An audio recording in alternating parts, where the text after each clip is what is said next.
तेरे प्यार में, तेरे प्यार में।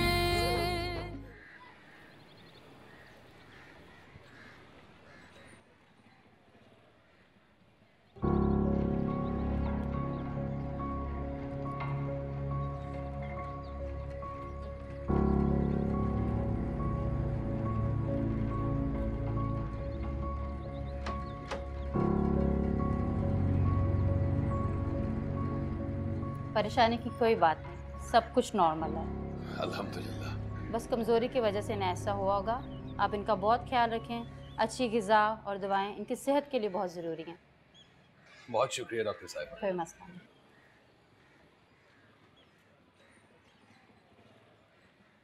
मुबारक हो, मुबारक हो, मुबारक हो।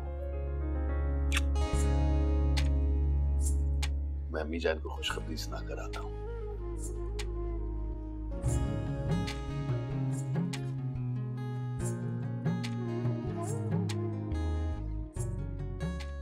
बहुत सख्त फैसला कर दिया आपने भाईजान।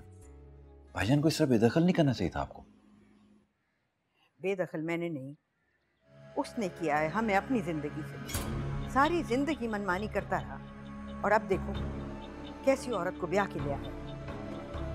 क्या खानदान है उसका, कितनी देर वो इसके साथ गुजारा करेगी। जैसे ही मालूम हुआ कि मैंने बेदखल कर दिया उसे, कैसी बेहोशी तारी होने लगी। तुम लोग गए नहीं अभी तक? आपको एक खुशखबरी देने आया हूं अम्मी जान। आप दादी बनने वाली हैं।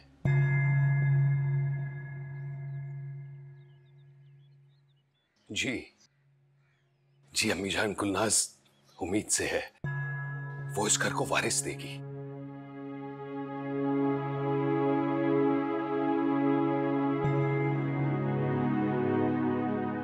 बहुत बहुत मुबारक हो भाईजान, बहुत मुबारक। खैर मुबारक।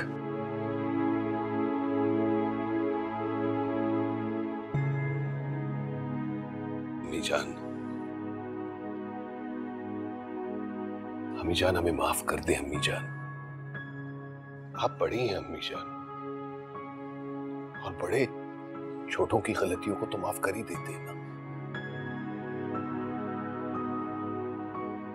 और अम्मी इस हालत में मैं उसे कहां ले जाऊंगा? अम्मी अच्छा, अगर हमारी खातिर नहीं तो कम से कम अपने होने वाले पोते की खातिर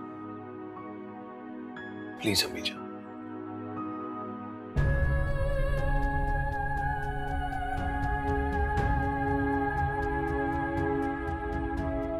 गुलनाज, गुलनाज अम्मी ने हाँ कह दिया, हमें कहीं जाने की जरूरत नहीं है। यानी अब हम आपके भाई और भाभी के टुकड़ों पर पलेंगे? तुम ऐसा क्यों कह रही हो गुलनाज? मैं जॉब कर लूंगा।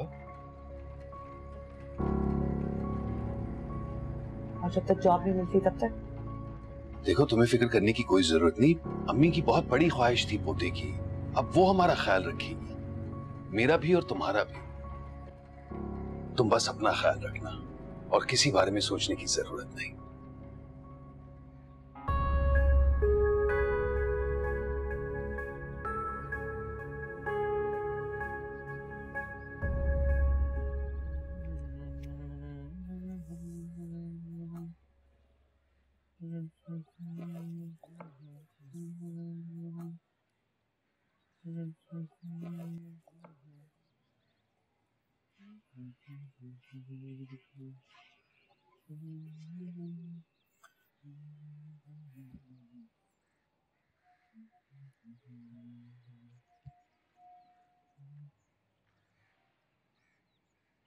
क्या बात है, चुप चुप क्यों? कुछ नहीं, ऐसे ही। अरे भाई आपको तो आज खुश होना चाहिए, इतनी बड़ी जायदाद की मालकिन जो बन गई। अब तो डर लगता है आपसे, कहीं गुस्से में कुछ कह दिया तो घर से ना निकाल दें। डर तो मैं गई हूँ खिजर, कि कहीं आप मुझे अपनी जिंदगी से ना निकाल दें। ये क्या फजूल बात की तुमने? ऐसे सोचा भी कैसे तुमने? 2 साल हो गए हमारी शादी को, लेकिन मैं इस घर को वो खुशी नहीं दे सकी जो गुलनाज भाभी ने दे दी। इसमें तुम्हारा क्या कसूर है?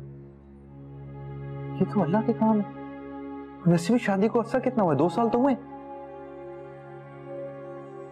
लेकिन यावर भाई की बीवी तो मुझ पे सबकत ले गई ना, और फुफू जान भी उन्हें इस घर पे रखने पर मजबूर हो गई हैं।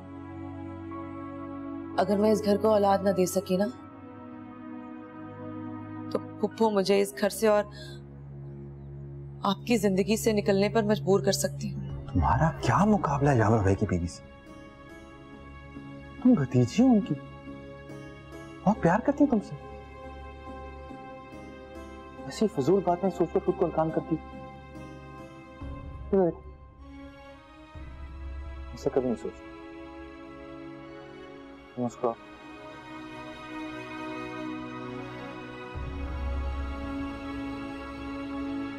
वापस।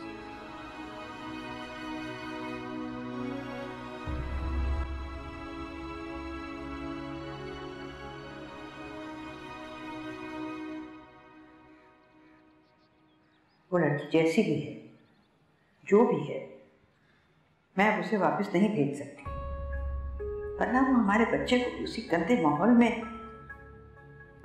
नहीं। आपकी कड़वी गोली मुझे ही निकलना होगी। यावर और उसके बच्चे की खातिर मुझे उसे भी बर्दाश्त करना होगा। मैं फैक्ट्री जा रहा हूँ अम्मी जान, शाम को मुलाकात होगी इंशाल्लाह। खिदर, जी अम्मी। मैं चाहती हूँ कि तुम यावर को अपने साथ काम में शरीक कर लो। ये तो बहुत अच्छी बात है अम्मी जान, आपने भाईजान को माफ कर दिया। मैं ऐसा करता हूँ कि कल ही काजी अहमद वाली फैक्ट्री का इंतजाम भाईजान को दे देता हूँ। नहीं, उसको हिस्सेदार नहीं बनाना। अपनी फैक्ट्री में मुलाजिम की हैसियत से उससे काम करवाओ।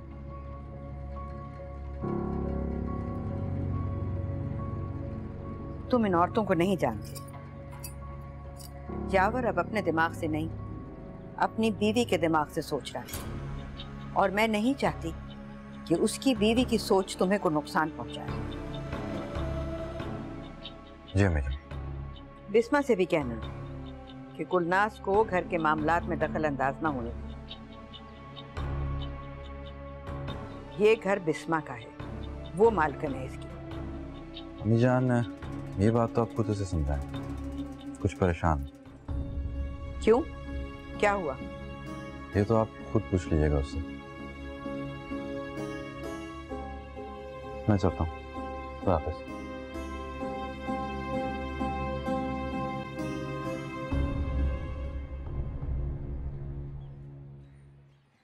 बिस्मा जरा बात सुनना।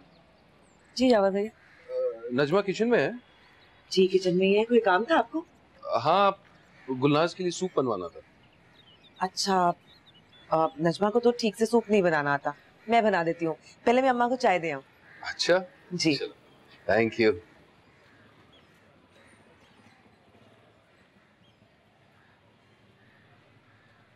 फूफा जान, आपकी चाय कमरे में रख देती हूँ। रुको, मुझे तुमसे कुछ जरूरी बात करनी है।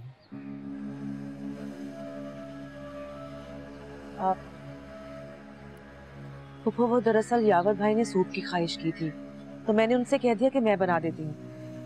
मैं सूप बना के आ जाती हूँ थोड़ी देर में। कोई जरूरत नहीं है सूप बनाने, नजमा से कहो वो बना देगी। खिजर मुझे बता रहा था कि तुम कुछ परेशान हो, क्या हुआ है? कुछ भी नहीं फूफा। देखो बिस्मा, तुम्हारे दिल में जो भी कोई अंदेशे हैं, खौफ हैं, उन्हें निकाल दो। तुम मेरी बहू नहीं, तुम तो मेरी बेटी हो, और कोई माँ अपनी बेटी को अपने से जुदा नहीं करती, चाहे कुछ भी।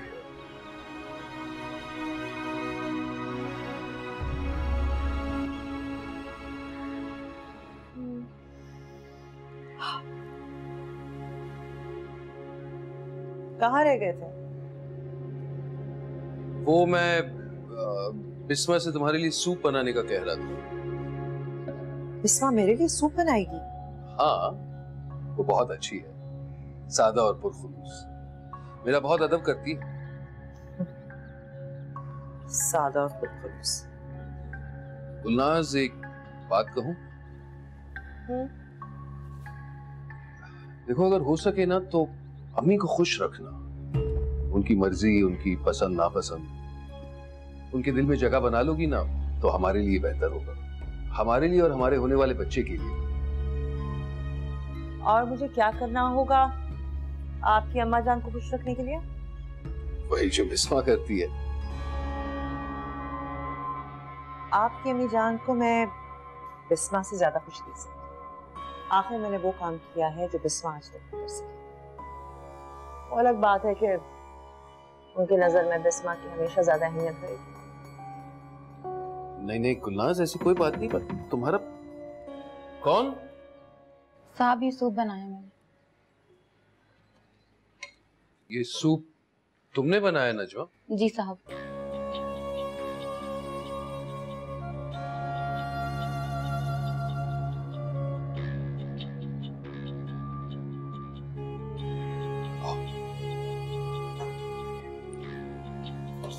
आओ गुलनाज।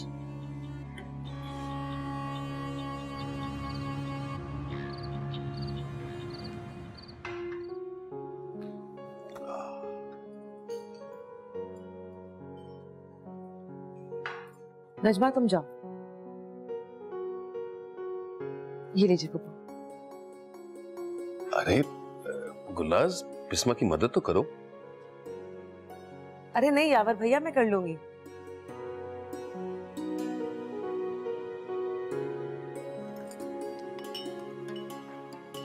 तुम्हें कोई खाना पकाना आता है?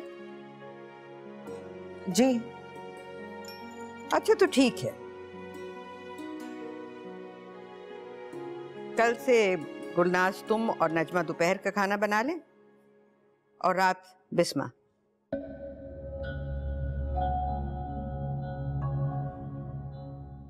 हाँ यावर, कल से तुम खिदर के साथ ऑफिस जाना। खिदर तुम्हें काम समझा देगा। जी बेहतर। सुबह 7 बजे तैयार रहेगा भाई। 7 बजे? जी भाई। और गुलनाज, तुम सुबह 6 बजे उठ जाना ताकि नाश्ते में और खाने में किसी को तंगी ना हो। इतनी सुबह? हाँ, यहाँ सब सुबह सवेरे उठ जाते हैं, फजर की नमाज अदा करते हैं और फिर काम शुरू हो जाता है। तुम्हें नमाज आती है तो बेशक सुबह उठ जाना, और उसके बाद सोने की जरूरत नहीं है और ना ही इजाजत है।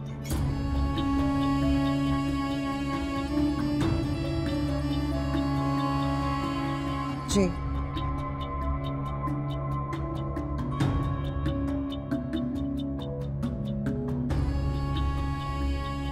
वैसे ये घर है या जेल? इतने काम, इतनी पाबंदियां। अरे बाबा, कौन से काम, कौन सी पाबंदियां? और फिर बिस्मा भी तो यही सब करती है। मुझसे नहीं होता ये सब कुछ। ऐसा तो मत कहो गुलनाज, तुम जानती हो तुम्हें हासिल करने के लिए मैंने अपना सब कुछ दांव पर लगाया, तो क्या मेरी खातिर तुम थोड़ा सा काम और कुर्बानी नहीं दे सकती? तुम जानते हो मैंने ऐसी जिंदगी नहीं गुजारी, मुझसे नहीं होता ये सब कुछ। मेरी जान, मैं जानता हूं, अच्छी तरह जानता हूं, लेकिन यही तो वक्त है साबित करने के लिए कि तुम में और किसी खानदानी लड़की में कोई फर्क नहीं। देखो, किस्मत से तुम वहां पैदा तो हो गई हो, लेकिन एक बाइज्जत घर में रहने का तुम्हारा भी हक है। एक बीवी की हैसियत से तमाम फराइज अदा कर सकती हो। क्या मुसीबत है? अब ऐसा तो मत कहो। सोने लगी हूं मैं। इस वक्त सोने लगी हो? हाँ, अभी सोऊंगी तो सुबह 6 बजे उठूंगी ना।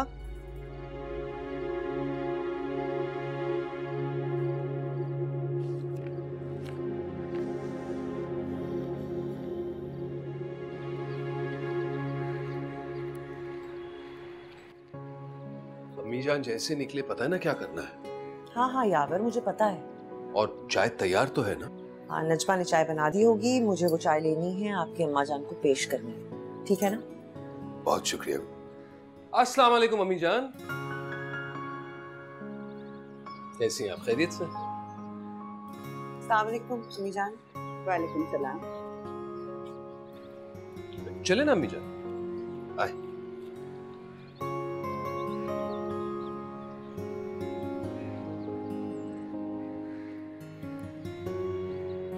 अरे जल्दी जल्दी हाथ हिलाओ ना।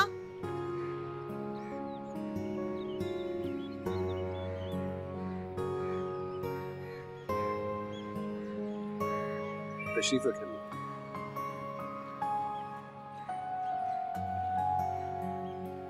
मैं चाय लाती हूँ आपके लिए। हाँ, गुड। बिस्मा कहाँ है? अम्मी जान, बिस्मा ने इतने साल आपकी खिदमत की है, अब मुझे भी मौका मिलना चाहिए ना, तो मैंने ये तय किया है कि आपके सारे काम मैं ही करने की कोशिश करूंगी। बिस्मा को बुलाओ। अरे गुलनाज खड़ी क्यों हो? चाय ले आओ ना। हाँ, मैं चाय लेकर आती हूँ।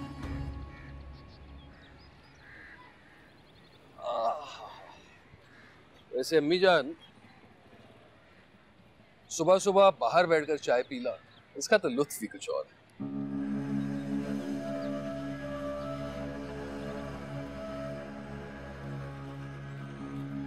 जी पप्पो। क्या हुआ, सुबह आंख नहीं खुली तुम्हारी? नहीं पप्पो, मैं तो सुबह ही उठ गई थी। दरअसल मुझे यावर भाई ने मना किया था कि आज से आपके सारे काम गुलनाज भाभी किया करेंगे। यावर, ऐसा क्यों कहा तुमने? नहीं वो जी, यही बात मैं कह रही थी यावर भाई से कि गुलनाज भाभी की तबीयत ठीक नहीं है और वो उसके बावजूद आपके सारे काम करने की कोशिश कर रहे हैं। क्या हुआ उसकी तबीयत को? ऐसी हालत में औरतें मजदूरी करती हैं, खेतों में काम करती हैं, पूरा पूरा घर संभालती हैं, पूरे ससुराल को देखती हैं। कोई बीमारी थोड़ा ही है ये।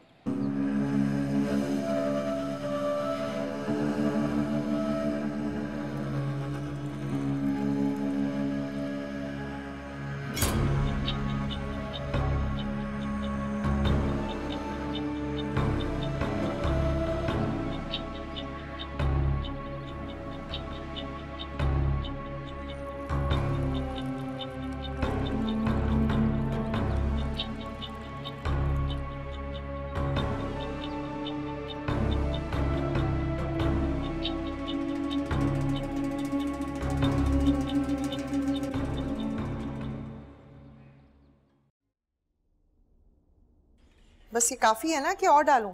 जी बीबी जी, इतना काफ़ी है, बहुत ही है। अच्छा, तुम पानी तो लाके दो जरा मुझे। जी मैं लेकर आती हूँ।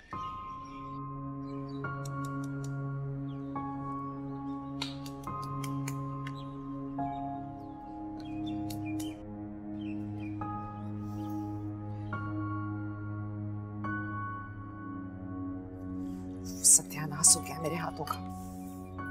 ये बिस्मा सारे काम करती है क्या? जी बीबी जी, बिस्मा बाजी सारे काम बड़ी फुर्ती से करती हैं, बहुत सुघड़ हैं वो। हाँ हाँ, सुकर।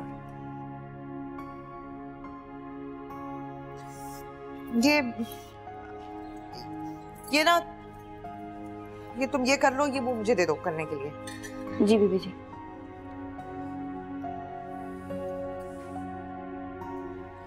जरा जल्दी करें बीबी जी, बड़ी बेगम साहिबा दोपहर के 1 बजे खाना खाती हैं, उन्हें देर पसंद नहीं है बिल्कुल भी। और अभी तो शामी कबाब भी बनाने। शामी कबाब भी बनाने हैं? जी। और ये करेले, ये कैसे बनते हैं? आप ऐसे करें, फिरनी तैयार कर लीजिएगा तो करेले फिर मैं बना दूँ। सुनो, ये सच्ची बात है भाई, मुझे ये सब काम नहीं आते, ये सब तुम्हें ही करने पड़ेंगे। जी ठीक है बीबी जी। पप्पू, आपने तो गुलनाज भाभी को आते ही काम पे लगा दिया। हाँ, कर लेने तो उसे काम, कुछ नहीं होगा उसे। आखिर तुमने भी इतना काम किया है, मैंने भी काम किया है, और अच्छा है, पता चल जाएगा उसमें कितनी हिम्मत है, कितनी ताकत है। अगर इज्जत की जिंदगी और घर बसाना चाहेगी तो सब कुछ करेगी, वरना अपना रास्ता अलग कर लेगी।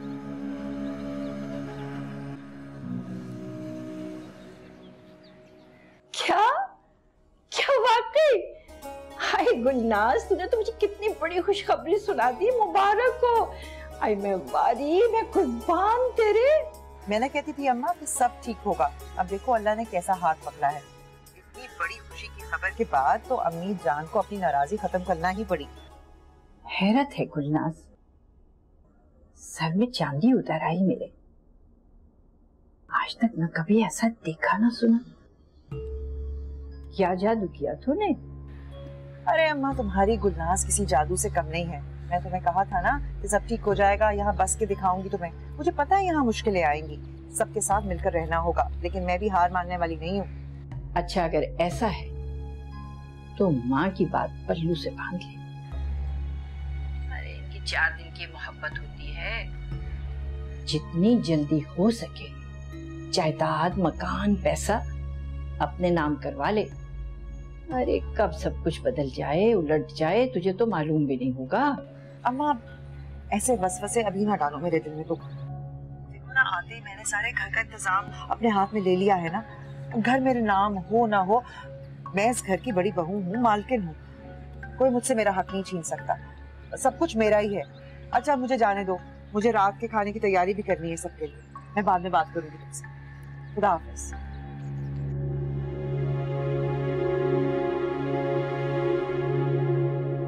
अल्लाह हाफिज। चलो लाओ लाओ, रखो यहाँ सारा कुछ। हेलो, ये जोड़े गिन के बताओ मुझे कितने हैं। ये मिठाई कहाँ रखनी है? ए मेरे सर पे रख दे मिठाई, और वो जो सालिम टैक्सी नीचे खड़ी है ना, उसमें जाके रख अपनी अम्मा का सामान। चल ये पहना मुझे, क्या मुश्किल है, ठीक से आराम से पहना ना। आपा 10 जोड़े। 10 जोड़े? तो 11वां जोड़ा कहाँ गया है? रखने में भूल हो गई होगी। आप तो फौरन चोरी का इल्जाम लगा देती हैं। लेकर आती हूँ मैं। चल हट। अरे वाह भाई वाह, लगता है सही टाइम पे आ गया हूँ पापा। कहाँ जाने की तैयारी हो रही है? एक गुलनाज के घर जा रही हूँ ना, उससे मिलने के लिए। हैं? गुलनाज के यहाँ एकदम अचानक इतनी तैयारी के साथ? फोन आया था उसका, खुशखबरी है। अरे वाह भाई वाह, मुबारक हो मुबारक हो मुबारक हो मुबारक। लेकिन मुझे लगता है कि वो कुछ छुपा रही है। दुनिया देखी है हमने, हमारे यहाँ की औरतें इतनी आसानी से इन शरीफों के घरों में सेट नहीं हो सकती। बराबर आपा, एकदम बराबर। हाथ कंगन को और सीखिए। गुलनाज क्या चले चलते हैं, अपनी आंखों से अपनी बच्ची का हाल भी देख लेंगे। एक तो तू हर जगह तुम छल्ले की तरह मेरे साथ चिपक जा, नालायक। ये ले, ये वहां रखा था। देखा, मिल गया ना। अब लो रखो।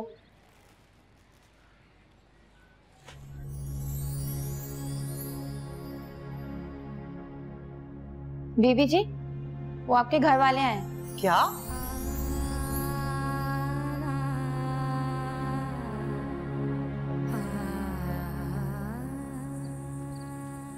अम्मा, मेरी बच्ची, मैं सदके में वारी। लाओ लाओ जल्दी दो भाई, मेरी जान नजर ना लगे। माशाल्लाह माशाल्लाह, कोई मेरी भांजी को तो देखे, हवेली की मालिकन लग रही है। बस बस, अब भांजी को नजर ना लगा देना कहीं। अम्मा तुम इस तरह बगैर इत्तला के आ गई, बताए बगैर? इसका क्या मतलब हुआ?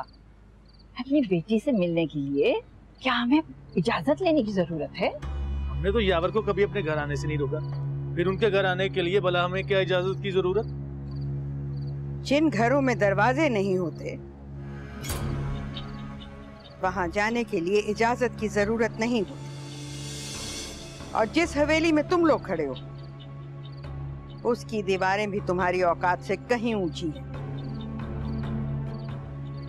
यहाँ आने से पहले तुम्हें सोचना चाहिए ना। यहाँ आने से पहले मुझे इसका अंदाजा नहीं था, लेकिन आपसे मुलाकात के बाद ये ख्याल आया कि वाकई सोचना चाहिए था। औकात का अंदाजा सिर्फ दीवारों से नहीं होता नफीसा बेगम, इंसान के लफ्जों से भी हो जाता है। इंसान के अंदाजे उसकी सोच से वाबस्ता होते हैं, और जिसकी सोच ही घटिया हो उससे अच्छे की तवक्को करना बेवकूफी है। और मुझे अफसोस है कि यावर बेवकूफ है। वाह, कैसा बेवकूफ है। बाजार की सबसे उम्दा चीज जो लाया वो। आप बेवकूफ की माँ होते हुए भी मुनाफे का अंदाजा नहीं लगा सकी,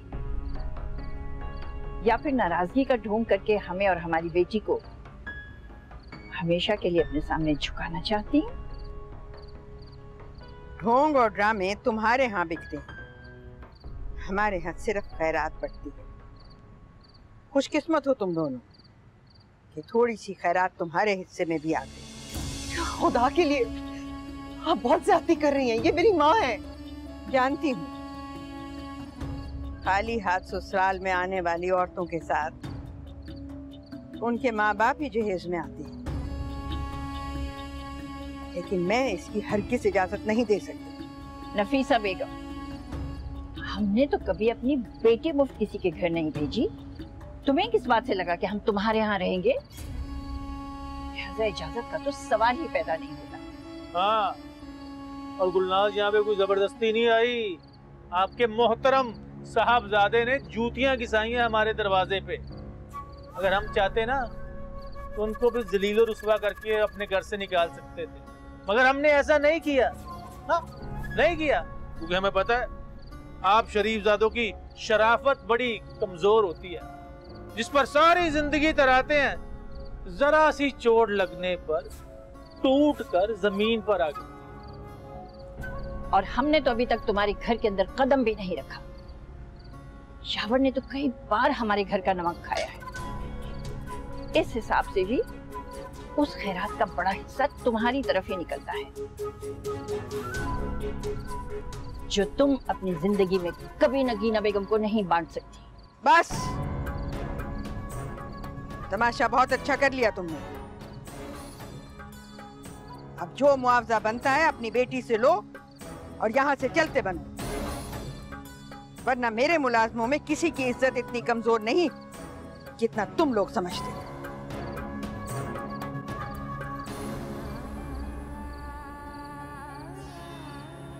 खुदा करे तुम अपने ससुराल में वैसे ही बस सको जैसा तुमने सोचा है।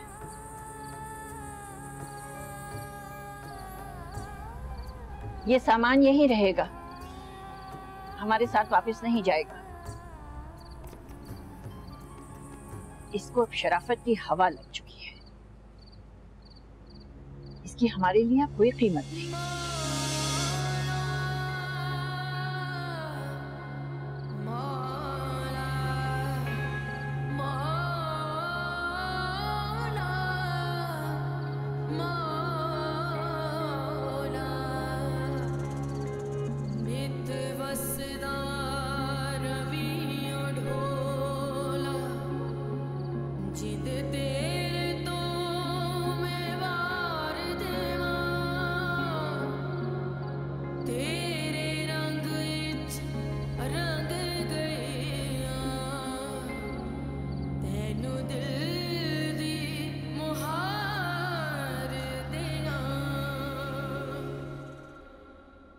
अब उसके रिश्तेदार हमारे घर तक आने लगे, हवेली के दरवाजे पर, जहां आज तक किसी ने आंख उठाकर नहीं देखा। अब ये लोग आए जाएंगे, अंदर बाहर होंगे, तो दुनिया हम पर हंसेगी नहीं तो और क्या करेगी।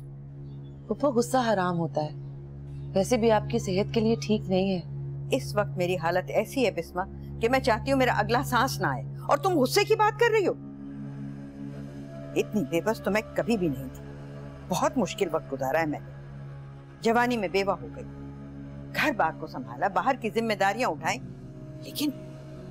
लेकिन आज ये गुलनाज मेरे हलक में इस तरह से अटकी हुई है, ना मैं निगल सकूं ना उगल सकूं।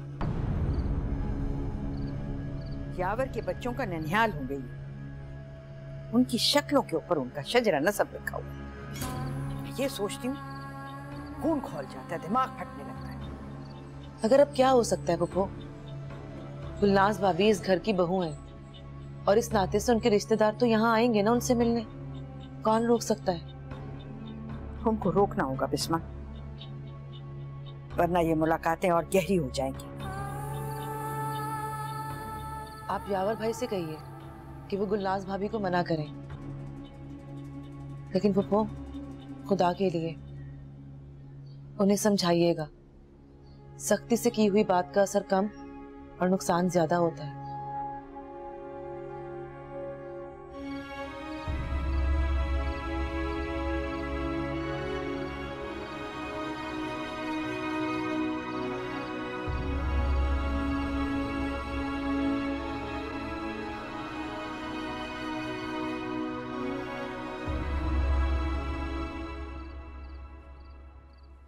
अस्सलाम वालेकुम अम्मी जान। वालेकुम सलाम। अस्सलाम वालेकुम अम्मी जान। वालेकुम सलाम। यावर, तुम्हारे ससुराल से कुछ लोग आए थे आज। मेरे ससुराल से? हाँ, और मैं नहीं चाहती कि तुम गुलनाज के खानदान से कोई ताल्लुक रखो। मैं ये क्यों नहीं चाहती, तुम इसकी वजह अच्छी तरह से जानते हो। गुलनाज को भी मैंने सिर्फ तुम्हारे बच्चे की वजह से कबूल किया। जी अम्मी जान, आइंदा ऐसा नहीं होगा, मैं गुलनाज को समझा दूंगा।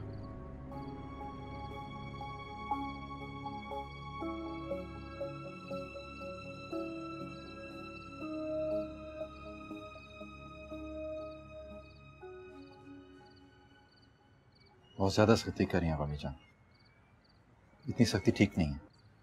अगर आज सख्ती नहीं करूंगी तो कल को ये लोग हमारे सर पर नाचेंगे।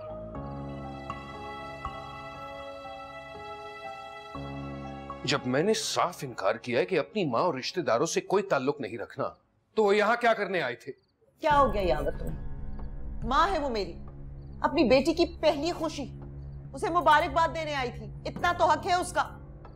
और तुम्हारी माँ ने क्या किया? इतनी बेइज्जती की मेरी माँ की, इतनी बातें सुनाई, बस धक्के देना रह गया था, वो भी दे देती। गुलनाज देखो, मैंने तुम्हें ये बात पहले भी बताई है, प्लीज मेरी बात समझने की कोशिश करो। मैं अब इस पोजीशन में नहीं हूं कि खिजर और अम्मी जान के साथ नाराजगी मोल लूं। हाँ, तुम्हारे लिए तो सब कुछ तुम्हारी माँ और तुम्हारे भाई और तुम्हारा खानदान है। मैं तो लावारिस हूं ना। अरे मेरा भी दिल धड़कता है, मैं भी अपने रिश्तेदारों के लिए उदास होती हूँ। जिस तरह तुम तड़पते हो ना अपनी माँ के लिए, उसी तरह मैं भी अपनी माँ से प्यार करती हूँ, बेकरार होती हूँ उसके लिए। हम भी कोई इतने गिरे पड़े लोग नहीं है।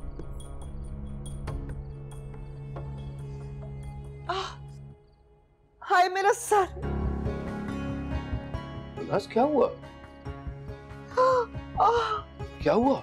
हाय धमाके हो रही है, मेरा सर फट जाएगा। ओह, डॉक्टर ने भी कहा था कि टेंशन नहीं लेनी, बीपी बहुत है, मेरी नस फट जाएगी। अच्छा, तुम्हारी माँ को चैन आ जाएगा। कैसी बातें कर रही हो आप? गई। लेटो आराम से। ये सर बस तुम आराम करो, मैं डॉक्टर को फोन करता हूँ। नहीं तुम मत जाओ, चलो मेरे पास। नहीं। आय मैं गई।